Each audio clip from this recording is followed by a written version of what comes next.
All right, here we go. A little bit of a break, but welcome back to newly named Footy Thoughts.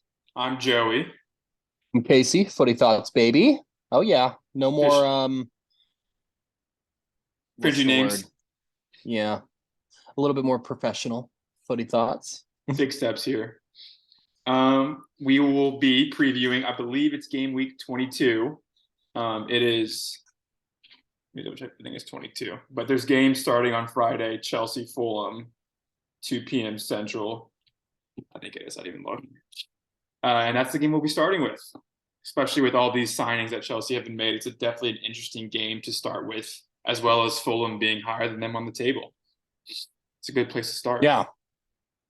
Fulham's higher than them. I think What? Fulham's like seventh or eighth, if not. You have the table right there? Where is it? Where's the table? Here it I is. think it's on here somewhere. No? Huh. I believe you. Fulham is seventh at Oh 31. yeah, it's right Okay. here. Oh, there you go. If Hey. Chelsea win, they overtake them on the table. That's it's a close. Honestly, this season has been a tight knit spread for 10 through 2. Arsenal's kind of, but yeah, this is a fun game. This is a really fun game. This is going to be a lot of back and forth. Lots of set pieces, lots of fouls. It's going to be a high energy, high paced game. Joao Felix still out. In terms of fantasy assets, Mikala Mudrik is really interesting. I mean, he is such an electric player. Um, in the news recently about a very unfortunate event, but it's not his fault. It just happens. We all know it does.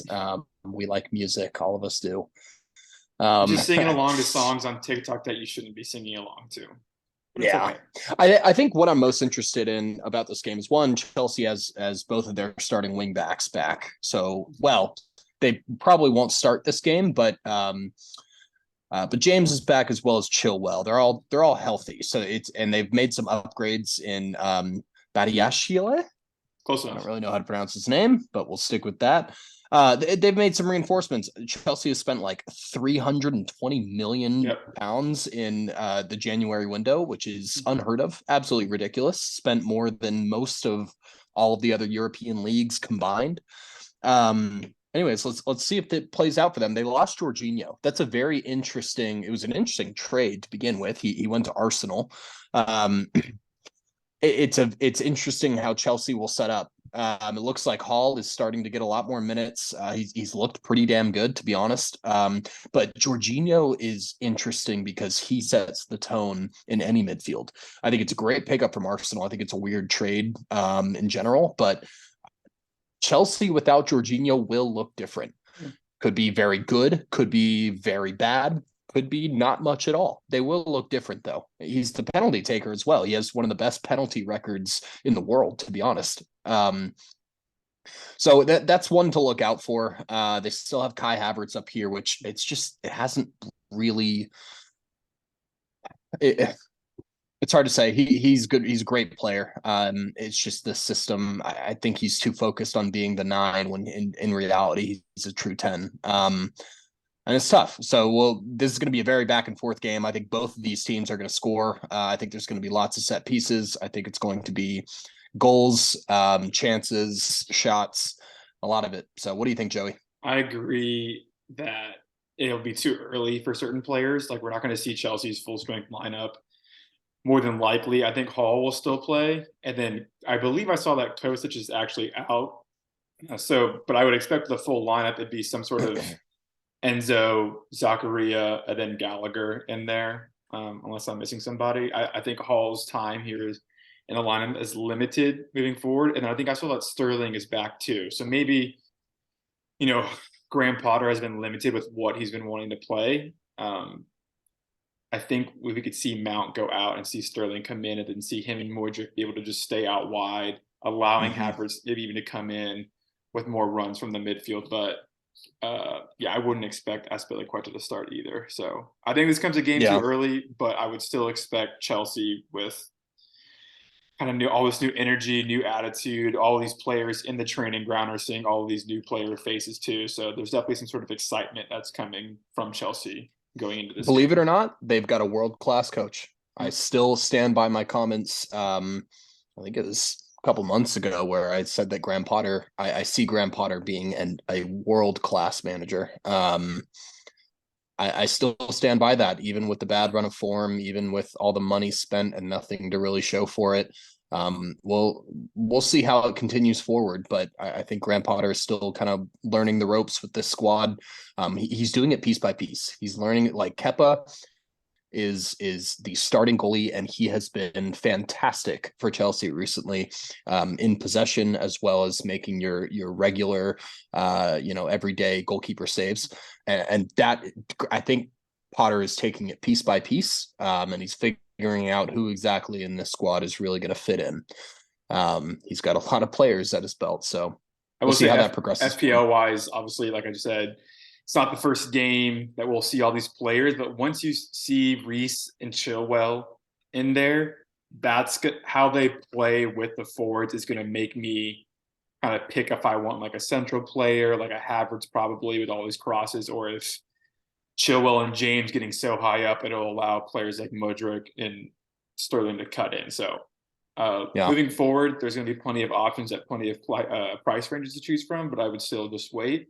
And I really want to say before we move on with Fulham, I don't want to see them fall off, but this is probably part of the year, maybe once March starts, because like they have the same lineup every game, yeah, and yeah. they're not in any of the cups, I don't think, or they're obviously not in Europe. But eventually there's going to need to be squad depth and rotation that comes in. And I Yeah, just I'm with not you. fall. I They're can not going to see get a relegated, Fulham. but I think they'll fall out of the top 10 of the Yeah, table. I think they've had a great start to the season, and this is usually with teams like this who do not have the capital to do what Chelsea's doing and put out the lineup that Yeah. Chelsea is, especially ones who have had a great fall start to the season.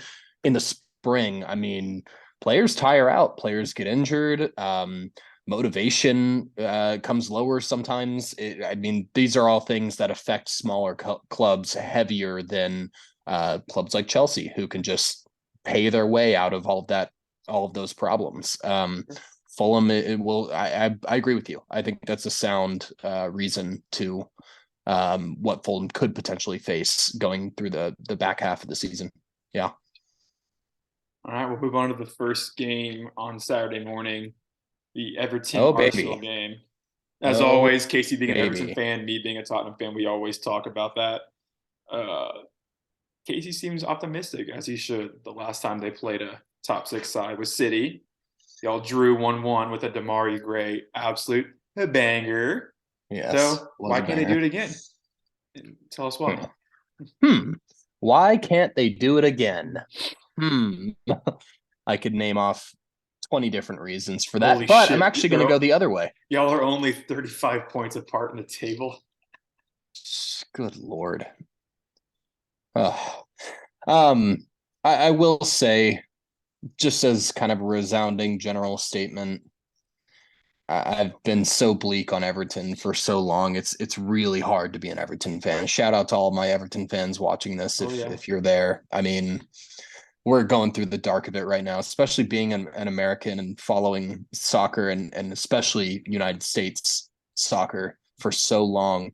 I want so badly to just switch allegiances to Leeds, but obviously that's not happening. They'll kind of be my sweetheart team for now, but it's a tough era to be an Everton fan, that's for sure. Sean Dyke, he was pictured today in shorts in 7-degree weather, doing bleeps with the squad, which are essentially for us Americans suicides. New culture, Yeah. new. I don't know what's gonna happen here. I mean, You guys are going to be beat by tactics, not physicality. yeah. Well, you're gonna have to run us into the ground Yeah. if you're gonna beat us. I think, and Sean Dyke brings that. I think we have some players who can kind of assimilate into that culture pretty well, but overall, it's going to be weird. Um, it's going to be boring. Well, not I shouldn't say boring. It's going to be unexciting. I'll put it that way, as in we're just gonna grind out every Yeah. single game. Lots of 0-0s, 1-1s, 1-0s. That's just what the back half of the season is going to look like, and hopefully we can stay up from that. That's how bleak. Oh, it's still bleak right now. Anyways, I actually, I mean, there's a lot of statistics that go into this game from a betting perspective. That Everton could cover their spread, which their spread is +1.5 right now, which makes sense. Arsenal could put 5. Last time this fixture happened, it was 5-1 Arsenal. There's a lot of different aspects that go into this. Everton plays the top 4 clubs so well for some reason. They have a hard time breaking us down. We're at home at Goodison, which probably is more of a bad thing now than it is a good thing. New manager bounce, maybe. You're gasping at straws. You're trying to find something here. There's all these different signs that are sound reason for certain things in the betting world and what have you, but it's weird coming out of my, it feels weird Yeah. when it comes out of my mouth. It's like Sean Dyche manager bounce. It's like, no. I don't know. That's what I gotta say. I think it's gonna be boring. I think it'll be a 1-0, 2-0, 1-1 type of deal. It's the early game as well. I don't know. Those are kind of my You mean in the overall first thoughts half, here on right? Everton. 2-0 Yeah. first half. Yeah. 2-0 first half Arsenal, probably. I mean, spoiler, but I've heard this is the lock that you have for our It lock is my parlay. lock. It is my lock. Everton spread. I'll ask you later. I'll save it, even though you already said it. Whatever. But I mean, I Any guess I'll cover thoughts? the Arsenal side.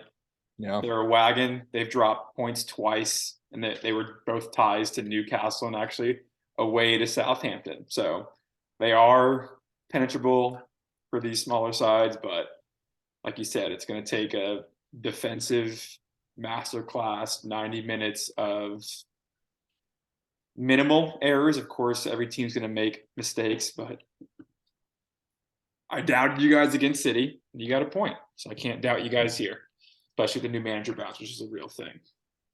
Yep. We'll see. All God, right. I'm so bleak on The next Everton game right we'll now. do is Leeds Forest. Leeds Forest. Okay, we're doing both games on Sunday. So this is the first game on Sunday. Can't tell already the American vibe, especially now with Weston McKennie making a lone move over to Leeds. It's hard not to cover them, as well as they're a fun team, except when they're If you're away. getting into soccer, and I've said this before the World Cup, if you're using if you use the World Cup to get into soccer, now you want to start following a team. For all of you Americans out there, Leeds is your team. Just do it. I mean, American coach. We just signed one of the best American players. He's from Little Elm, Texas, You which just is said very we, like you were. oh shit. Oh no.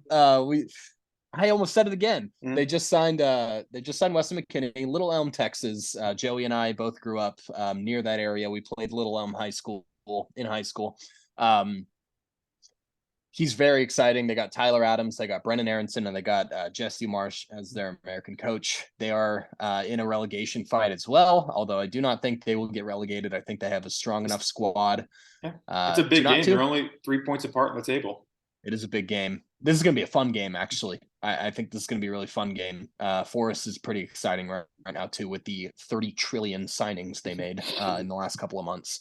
So, yeah, if you're trying to choose a team and you somehow come across this video, Leeds United, look into them. Go on their subreddit. Go look at their matches. Go look at their squad. All of the deal. Go ahead, Joe.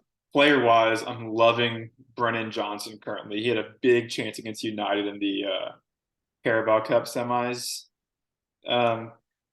Made a good run, a little 1-2, kicked right at the goalie, but he's got a lot of data points, a lot of touches in the box. He always plays minutes, and I believe he is their penalty taker unless one of these countless signings have jumped in, but it'd be hard to see that because of the impact Johnson had on their promotion campaign. But Leeds away aren't the best. I agree this should be a fun game, but the way they just played Brentford away, Leeds did was 0-0.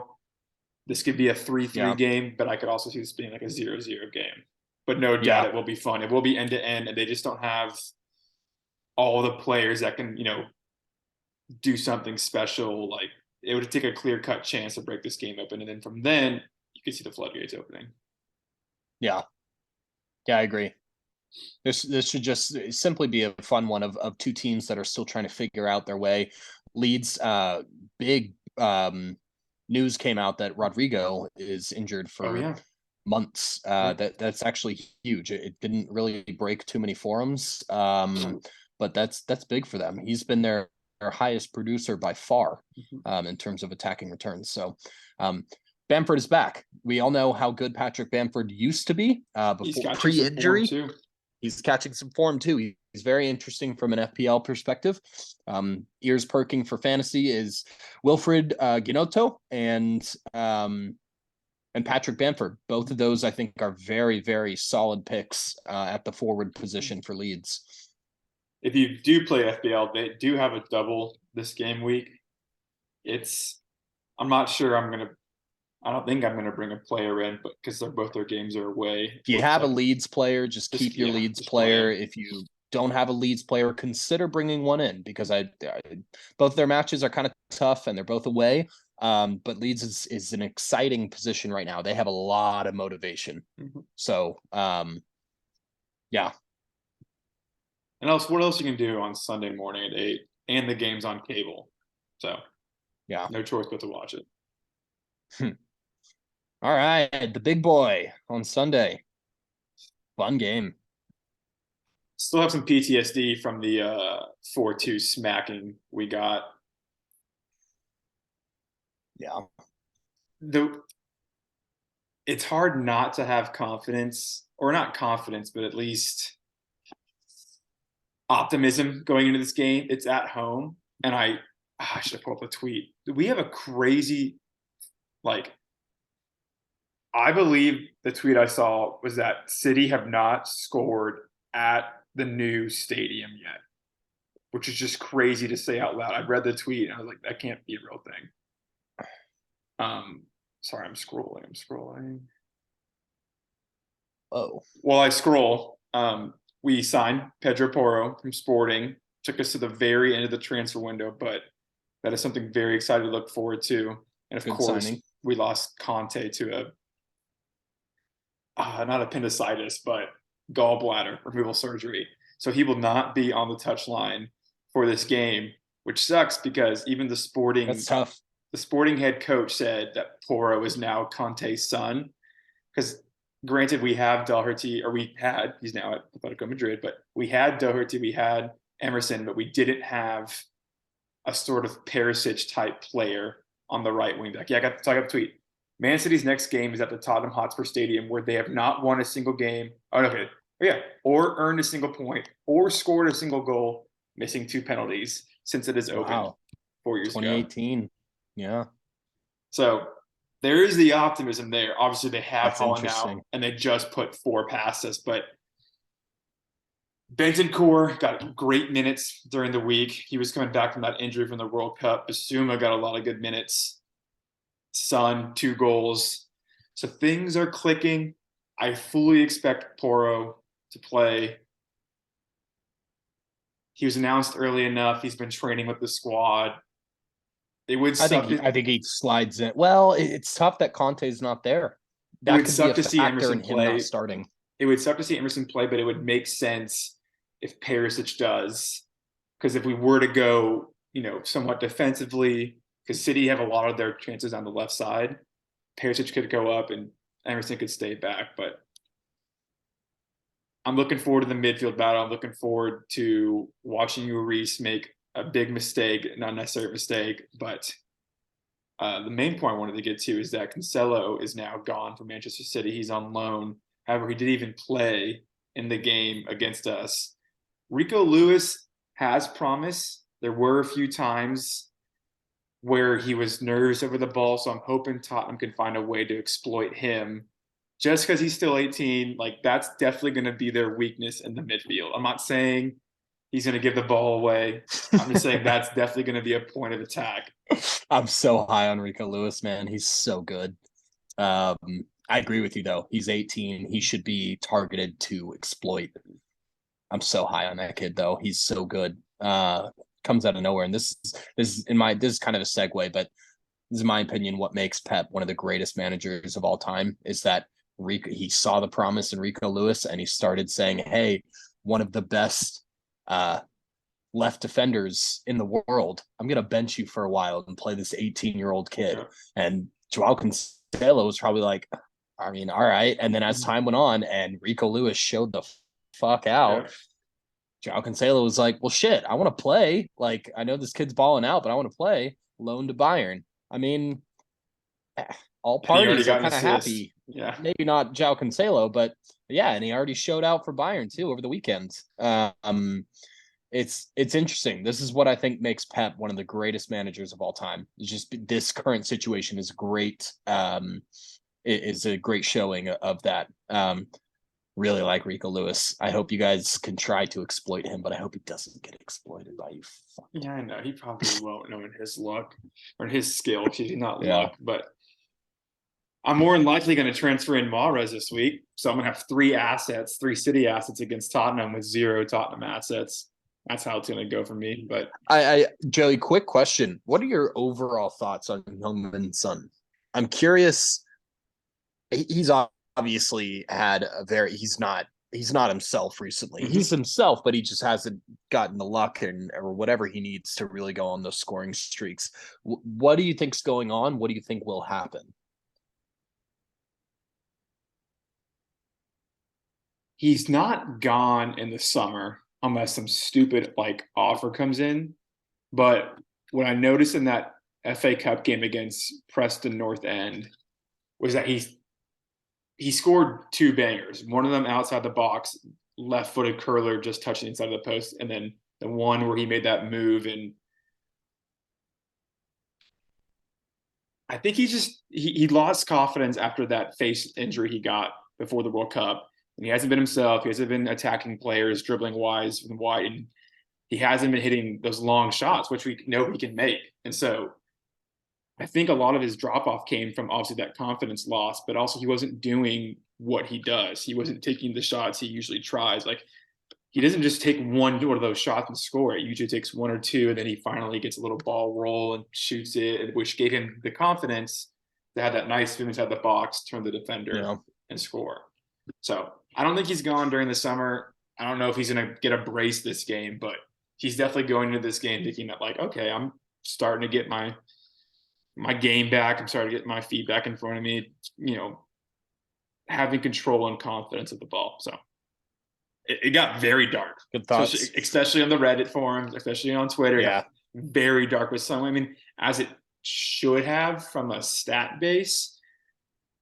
But like, I mean, the dude was wearing a mask. Obviously, he can't be how Harry Kane is with the mask. He turned into God mode. Scored some of the best goals for Tottenham with the mask, but with Son, he couldn't figure it out. So he's officially out of it. He even threw it, I think, when he celebrated or something like that. So kind of shows. Yeah.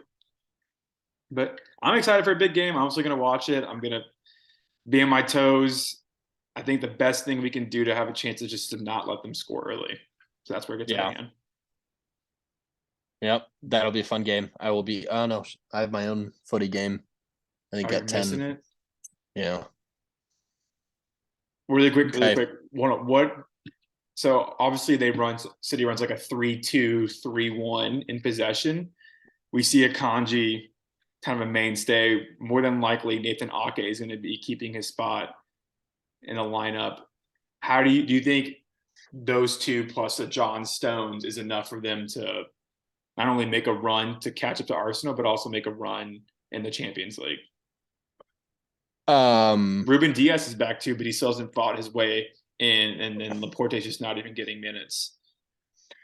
Personally, I feel that Arsenal is gone with the title. I don't think there is any team that will bring something back, and this is Arsenal's year. If I'm being very frank. And honestly, Pep has kind of already acknowledged that in one of his press conferences in a much in a very professional way. He did that didn't Yeah. strike that much controversy, but he kind of did. I still see Man City getting Champions League. I think they're going to score a shit ton of goals in this back half of the season. I think Holland is going to set massive records that will be very hard to beat.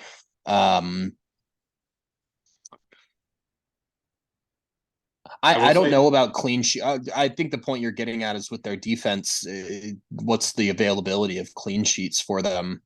And I don't know. I don't think their defense is as strong or as coordinated as they were last year or the year prior. There's just been a lot of mix up. I don't think they're bad or have bad players or anything like that, but it's just they're different. It's different. I mean, it takes chemistry to make a team.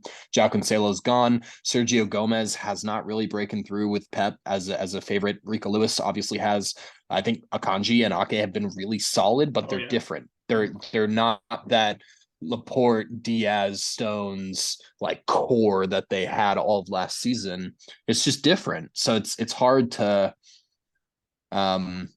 say, but I don't think any title run from any other team is going to approach Arsenal. I think they're running away with it this year. I don't think they're quite free and like on their own. I will lean towards that answer, but they still have to play City twice in the league, with the first game being in, I think I'm like February 15th, 16th, 15th.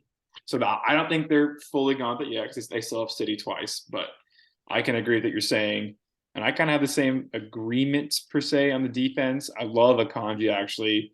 I mean, outside of Holland, I don't like Alvarez hasn't even played, but Akanji's been one of the best players as well as signings for them since he's joined.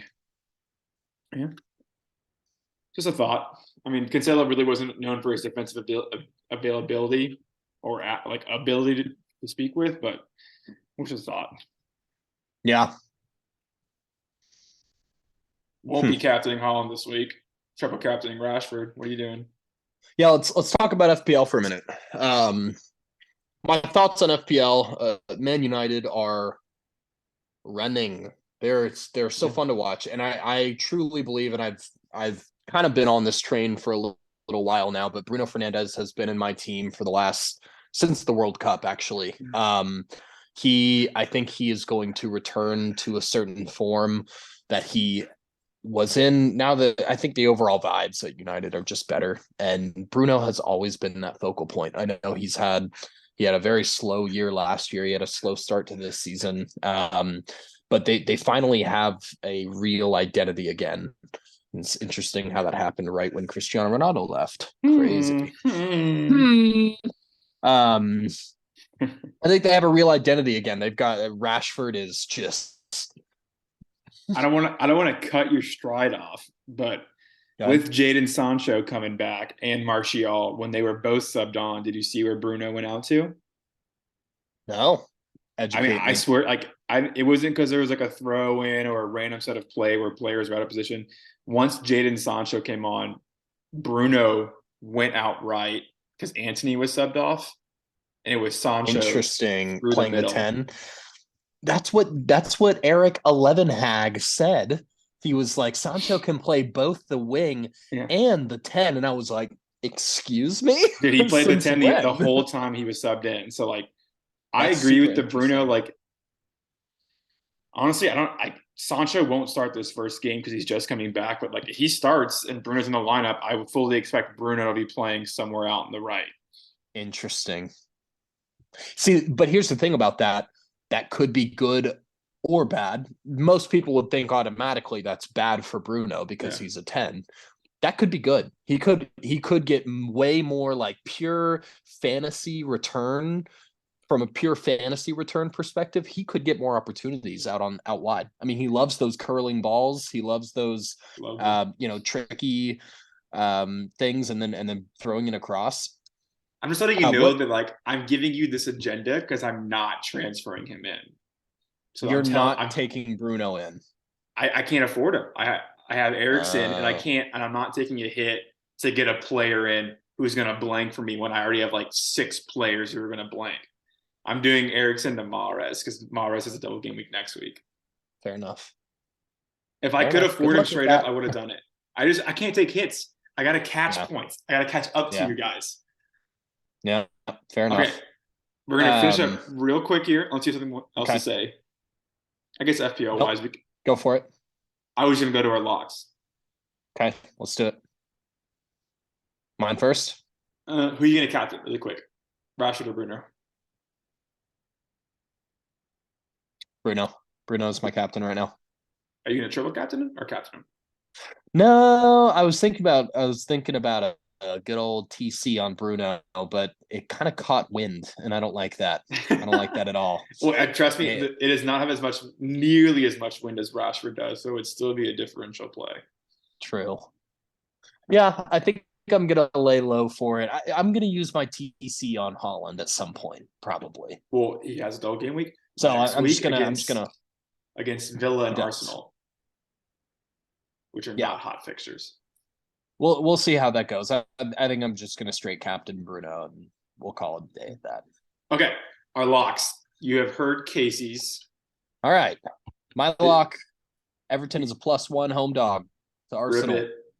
Rip it. If That you know us, which is the few that do watch this, if you don't, it's a system play.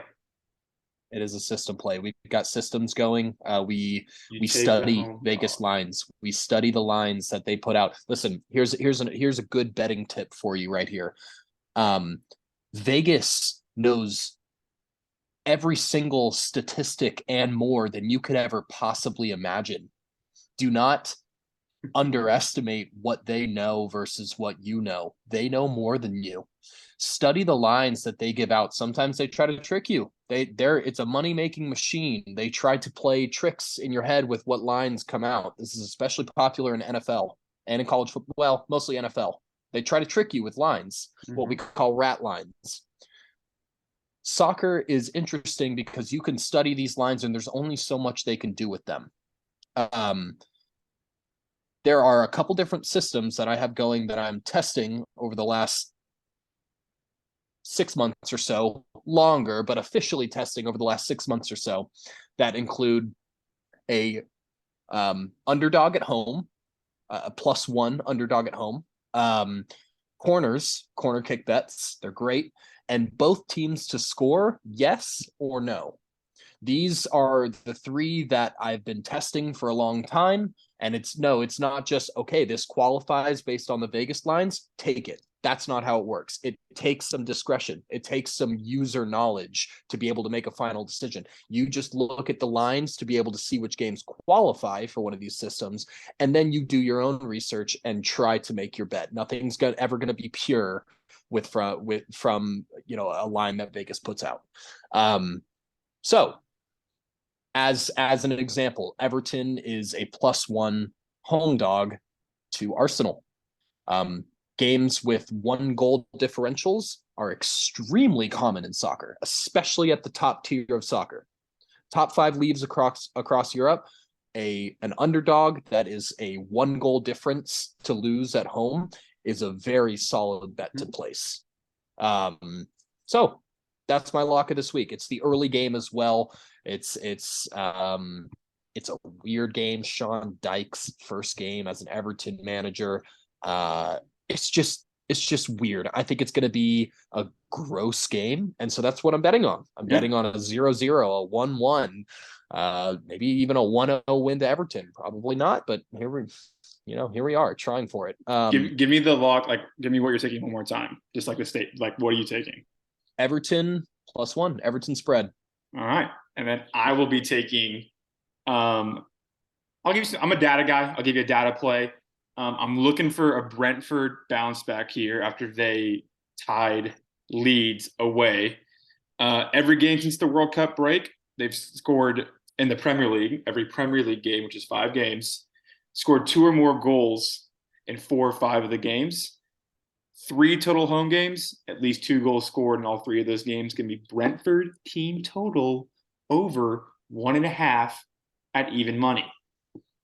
If you can't parlay that, the money line seems a little ratty at -115, but just know that 3 out of 3 home games is the restart, at least 2 goals scored, and they're playing Southampton, who can't catch a win with their League One manager Nathan Jones, whatever his name is. So, quick hot take on that game: Paul Onachu will start for Southampton and score. that's what I'm saying. It's all this rowdy stuff. Lock it. They got these new signings coming in. They're gonna get some boost. It's gonna be like a 2-2 game or something weird. That's a take. Yeah. Dig it. I'm posting this on TikTok in the comments. You know, please make a third play, parlay it with us if you're able to. Let us know if it hits, or at least let us know what your third pick is. We'd love to see it. Mm-hmm. Yeah.